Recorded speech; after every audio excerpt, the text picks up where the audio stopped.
Hi everyone! Do you guys ever realize that we make efforts to do everything at the fastest speed? These days, transportations help us to move fast, McDonald's help us to eat fast, and the internet help us to get information fast. Even some yoga course teaches you about the fast yoga. Last weekend, I timed myself eating lunch for fun. My lunch was 2 pieces of pizza and a bottle of orange juice. I was so amazed when I found out that I only used 2 minutes and 50 seconds to finish all of them. It was Sunday afternoon. I didn't have many things to do, but I still barely chewed my food and swallowed them. Even without utilities and other professional skills, we talk fast, walk fast, read fast, and think fast by our nature. Our mind was occupied by the phrase, time is money. The idea that we take it for granted is that we have to be hurried for everything. However, the pursuit of fast can bring negative impacts to our physical and mental health. We are suffering the consequences from this fast lifestyle. We make mistakes at work. We become forgetful and impatient. We find it's really hard to totally relax, to breathe peacefully, and to sleep deeply.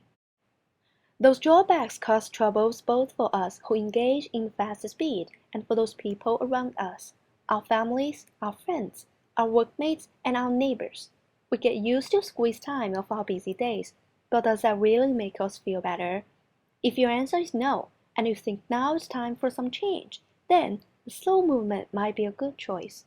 It is a cultural shift towards slowing down. It doesn't mean that we have to slow down everything or we need to do things at the snail speed, but we ought to do at least certain things at a right speed instead of doing all of them at the fastest speed. Its members have been consist of a variety of people, white-collar workers, farmers, students, stressed employees, and etc. Slow movement values quality over quantity. It considers the long-term benefits and the well-being of the whole country rather than the short-term benefits in a small group of people. The slow movement is not organized or controlled by a single organization. Over time, this has been developed into subculture in so many areas. So far, we have seen slow food, slow cities, slow sex, slow relationships, slow travel, slow education, slow school, and slow design. Actually, it's very easy to get involved in the slow movement. For example, by simply saying no to the fast food, doing more home cooking, chewing your food, and promoting the local flavor, you can become a supporter of the slow food. This snail is their slogan for the slow food movement. The slow food movement was founded by Carlo Petrini in mid-1980s. This is a picture of him. He said in the July 2009 that fast speed can hurt our diversity and authenticity of the food. He also said, food is not only food, but also pleasure, culture, and conviviality. Besides, we can also bring the slow movement into our travel.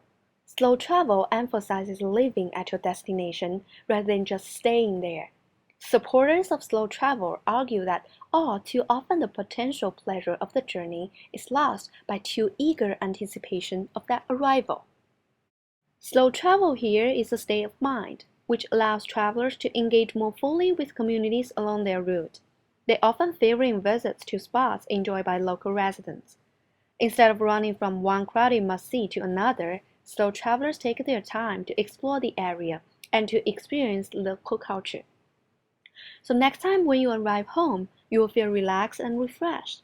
You won't feel that you need another break after the slow travel.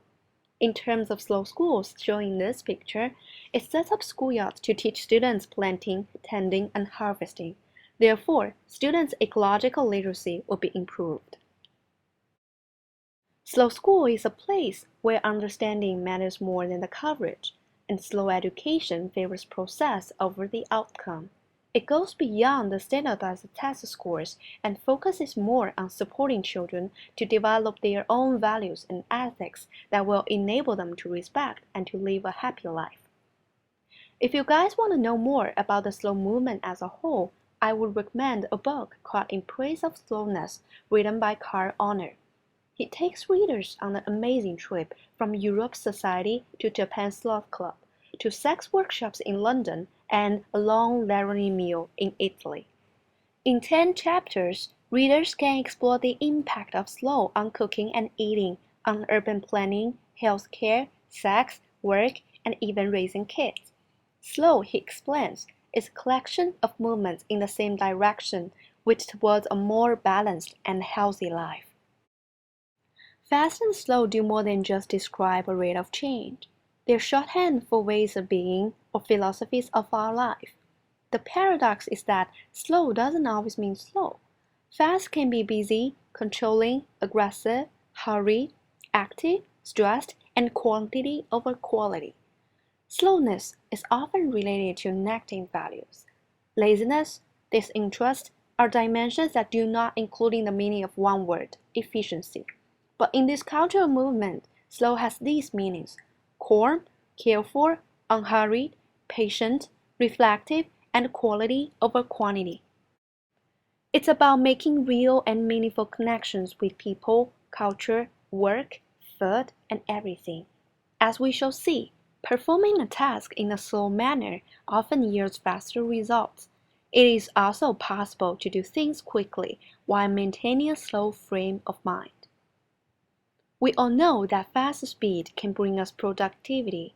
Productivity is a good thing, but that doesn't mean that we should become the slaves of fast speed and give up our freedom or pleasure. Now, the slow movement is growing at a really fast speed.